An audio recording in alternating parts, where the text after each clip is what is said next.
They promised you so much in the future, you ended up building a whole life there. A bedroom called One Day. A kitchen called When Things Settle Down. A front porch called We're Almost There. Meanwhile, the person you're actually dealing with can't even keep the lights on in the present. And that's how some of you get trapped. Not by what happened, but by what was promised. Tonight, we're talking to the emotion that shows up when the future keeps getting sold and the present keeps getting ignored. Now, bitterness gets a bad reputation. People act like they just walk in and ruin the mood. But bitterness says that's not true. They say by the time they get there, the damage has already been done. That they're not the problem, they're the cleanup crew. And apparently, nobody ever wants to leave the party. So, let's welcome bitterness. Thank you. And let me clear something up right now. I don't arrive early. I'm never the opening act. By the time people feel me, they've already been overpromised, underfed, emotionally delayed, and asked to be patient one too many times. I don't ruin the vibe. I show up when the vibe has been lying. So you're not the fire. You're the emotion after anger, repeated anger. Yeah, exactly. I'm not drama. I'm what happens when reality keeps knocking and people keep pretending they don't hear it. I see. So you're saying you're not the villain. You're the part of the person that's finally tired. Not tired. I'm done. Done being played in soft lighting. It's like I'm here in the present and there's somewhere else in the future. Like, come back. Well, talk to me. How do you get here? How do you manifest? Future talk, big promises, loose timelines, a lot of soon, a lot of trust means, a lot of you know where this is headed. And meanwhile, nothing solid is happening now. So the person starts living off of emotional IOUs. Oh, that's good. Emotional IOUs. You like that? I mean, it's the truth. Okay, so when someone says they became bitter, they're just basically saying, hey, I stayed in this situation a little too long. I stayed somewhere that kept charging me emotionally, but never gave any output, never gave a reimbursement.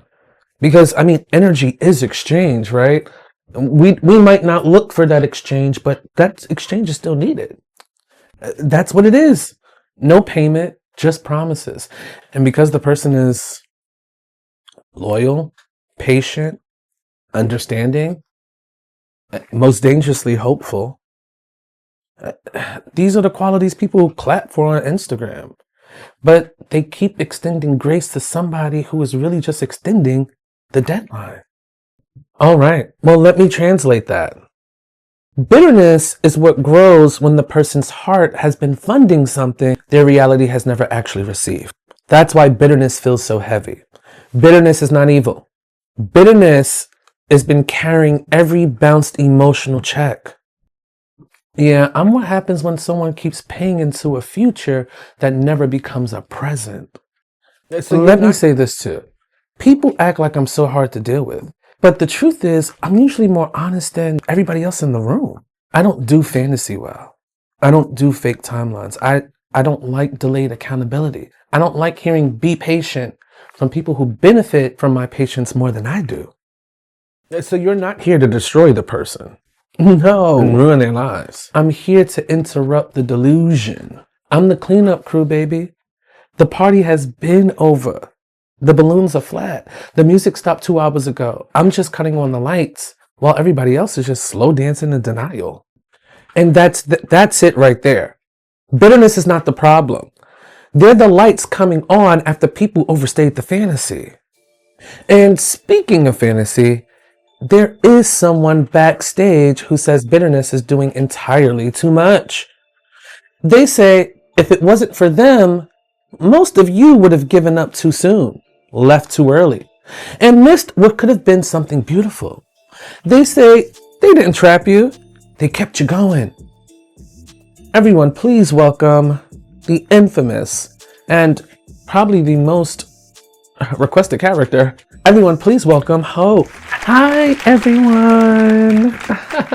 Of course, she came out smiling. Now, you knew she would. Oh, bitterness. She thinks she faith.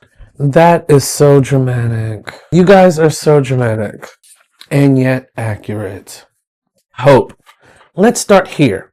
Bitterness says you keep people emotionally occupied in futures that have no present foundation. What's your response? Oh, my response is simple. Without me, people leave too fast. Without me, nobody works through anything. Nobody grows. Nobody gives time to develop. Everybody wants instant clarity. Now. But real life doesn't always work like that. People are messy. Timing is messy. Growth is messy. Sometimes what looks delayed is just unfinished. And sometimes what looks inconsistent is somebody struggling and not scheming. Maybe the reason people stay is because something is there. And some people love being believed more than they love being accountable. Hold on. Hope, that was a good defense. So you're saying your job is not to deceive. Your job is to keep people going long enough for something possible to happen. Your job is to keep people open long enough for something real to become possible. Is that what you're saying? Listen, I don't know why you two think I'm the villain. I'm what lets people endure process. I'm what lets somebody say, this is hard right now, but maybe it can still become something healthy. That's not delusion. You know what? It runs in the family. It's just faith. That's patience. That's emotional maturity. You know, me and patience makes faith. Okay, let's put both of you on the table. Bitterness. What's the actual issue with hope? Hope never knows when the deadline is passed. Hope keeps people in maybe long after the evidence has said no. Hope takes broken patterns, missed promises, and obvious inconsistency and puts lip gloss on it. Suddenly, it's not neglect anymore. It's they're overwhelmed, not avoidance. They're scared, not manipulation. They just need more time. Sounds like you. Did I do a good impression? She's the queen of rebranding. Yeah, and you're the queen of acting like every unfinished situation is a scam. Not everybody is lying. Not everybody is goal posting on purpose. Not everybody who cannot show up is fully malicious. Some people are genuinely trying. Some people mean what they say, even if they don't know if they can fully do it now. That's the fight right there. Hope is defending intention. Bitterness is calling out pattern. Keep going. Pattern matters, yes, but so does context. You don't build anything meaningful by treating every imperfection like proof of doom. Sometimes people need grace, and sometimes healing is uneven. Sometimes commitment grows in stages. If everyone listened to bitterness the second disappointment showed up, half of you would sabotage the things that needed more time. Cute, but I don't show up after disappointment. I show up after repeated evidence gets ignored. I am not born from one bad day. I'm built from 1,000 swallowed truths. I show up when the person keeps lowering the standard to keep hope alive. Okay, well, let me translate that. Bitterness is saying they are using grace to fund a pattern that has not earned more credit. To fund a pattern that's just too expensive. It's not repaying back anything. Yeah, exactly. And I don't mind the process. I mind permanent probation. I mind relationships where the person is always almost there, always working on it, always about to, always trying. At some point, the future becomes a hiding place to them. A destination without transportation is called a fantasy. Now, that was nasty. Keep going. Okay, but you make everything sound stupid after the fact. That's your game. Once somebody gets hurt, you walk in with your clipboard like, see? I told you. It's like, but where were you when they needed comfort? Where were you when they needed something to hold on to so they didn't collapse? I was there. I sat with them in uncertainty and I gave them something to believe in when reality was painful. That wasn't you, bitterness. You gave them company in the future so they wouldn't grieve in the present. That's what you did. You kept them upstairs in those little future apartments. That's not decorating true. rooms that had no walls. And you kept them company there. That's not true. Well, the person in the present ain't there. You kept those people there. You were the real estate agent that sold them the home in the future. And that's what we see right there. Hope kept them emotionally renting in one day, while the present kept serving eviction notices. That's not true. I protect people from despair. No, you protect them from acceptance, and that delay gets expensive because while they're sitting with you, imagining what could be, I'm downstairs with the actual bills. Resentment, exhaustion, self-abandonment, lost time, quiet humiliation. You always get to look innocent because I'm the one people feel last. You're the one they feel best. Bitterness. No, answer that. That's an important question. Is there a version of you that gets toxic, that gets dangerous? Yeah, I'll own that. When I'm disconnected from evidence, I become a problem. Now we're talking. Yes. When I'm not grounded in pattern, I turn it to fantasy. Yes. You see, when people use me in places that keep hurting them, then I stop being medicine and I start being anesthesia. Night, night. That was honest. So the issue is not hope by herself. It's hope with no accountability. Hope with no timeline. Hope with no reality check. Sounds about right, bitterness. Exactly. Grounded hope says, I believe this can change if the pattern changes. Fantasy hope says, I'll keep believing even if nothing changes. That second one, that's her. Hope. That toxic side of her. That's the dangerous part of hope. And you know what? I actually think it runs in the family. You know, if you look in the Bible, Hebrews 11:1, it says, now faith is the substance of things hoped for, the evidence of things not seen. So they work in hand. No, I'm sorry, Paul. I need the evidence. Okay?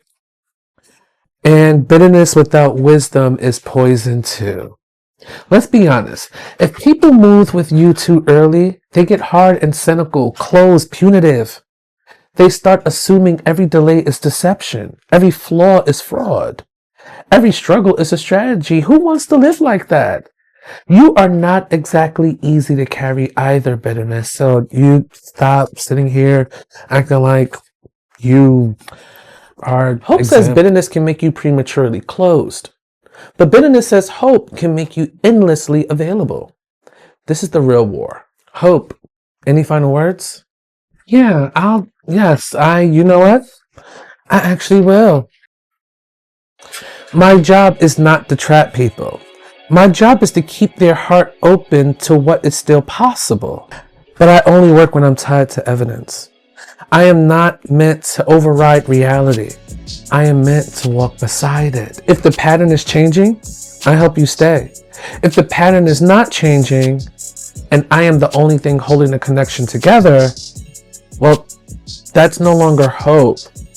That's fear wearing my face. So don't put me where I don't belong, because I'm a people's person. Bitterness. Any last message to our audience and maybe hope? Yeah, sure. I'm not here because somebody hurt your feelings one time. I'm here because truth got ignored too many times. I'm what shows up when your spirit is tired of being asked to wait for what reality has never been given. People dislike me because I'm dry, because I'm sharp, because I don't smile while the house is on fire. Fine. But understand this. I don't come to ruin love. I come to end denial. And if you keep meeting me in every relationship, every friendship, or almost something, stop asking why I'm there. Ask what promise you keep living in that the present has never agreed to. Well, thank you both. Let's wrap this up. Even in bitterness, there's a message. Bitterness is not always the enemy. Sometimes bitterness is what grows when you've spent too much time trying to make tomorrow justify today. And hope, well, hope is not always pure either. Sometimes hope is the sweetest accomplice in the room, because when hope gets disconnected from evidence, it helps you stay loyal to potential, to promises, to speeches and blueprints, to one day, while your real life keeps starving in the present. So, listen to this clearly. You do not build a real relationship by living in future apartments. You build in the present, in pattern, in consistency, in follow through. In what can be touched, named, repeated, and trusted now. If somebody has to keep selling you tomorrow to excuse what they are today, you are not being loved into a future, you're being strung along. You are being delayed away from your present. And that is why so many kind people or so many empaths wake up bitter. Not because they love too hard, but because they keep letting hope babysit them in places where truth has already packed its bags. So come back to the present. This is where the real relationship lives. This is where the real friendship lives. This is where the real answer lives. They hide right in front of our faces because we can only see the destination they sold us. Want to know how to become better and not bitter? Don't put hope in places it don't belong. Decisions and emotions. And you don't need to micromanage everything that's said to you. See the pattern, not the story. Observe the follow through, not the potential. And if this hit you, subscribe, because on this channel, we don't just talk about emotions, we translate them. Comment present if you've ever had to move out the future and face what was really happening now. And I'll see you in the next one.